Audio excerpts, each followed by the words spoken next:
მე მოკლედ მოგიყვებით ჩემო გემრიელი ხალხო თუ რაშია საქმე რომელ გაუგებრობაში ვარ ამჟამად გაუგებრო რა თქმა უნდა პირობითად და რა ხდება საერთოდ გარშემო მინდა გითხრათ რომ ჩემ ცხოვრებაში საკმაოდ ისეთი აღსანიშნავი და მნიშვნელოვანი ფაქტი მომსწრენი ხართ ახლა თქვენ დაახლოებით 6 წლის გერმანიაში ცხოვრების შემდეგ ბრუნდები ბათუმში საქართველოში ბრუნდები არა თუ ისეთი ჩვეული გზით ანუ საჰაერო გზით არამედ Hamburgიდან ქალაქ Hamburgიდან გამოვედი ავტომობილით დავიძარი ბერლინისკენ ბერლინიდან გადავედი პრაღაში პრაღიდან ვენაში ვენიდან ბუდაპეშტში ბუდაპეშტიდან ბელგრადში ბელგრადი სოფია სოფია ვარნა და ვარნიდან მოვდივართ ახლა აი ამ საბურნე გადასასვლელით რომელზედაც ახლა ვიმყოფები თქვენ შეგიძლიათ დაათვალიეროთ შეხედოთ და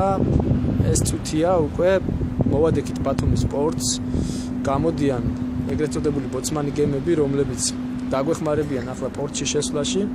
და შემდგომში გადმოვიტვირთებით ჩვენი მანქნებიან მატარებლებიან და ასე შემდგომ ქალაქში და ნახოთ როგორ გაგრძელდება ეს ყველაფერი თუმცა ბათუმი არც თუ ისე კარგი ამინდით ხდება მაგრამ როგორც ჩემთვის და ჩვენთვის და საერთოდ თქვენთვისაც ცნობილია ბათუმი ხშირად ჭირვეულობს ხოლმე როგორც ლამაზ ქალებს ჩვევიათ და ამინდი არც თუ ისე სასიამოვნოა მაგრამ იმედია რომ გამოსწორდება როგორც ამბობენ ხოლმე ცუდი ამინდი ყოველთვის გამოსწორდება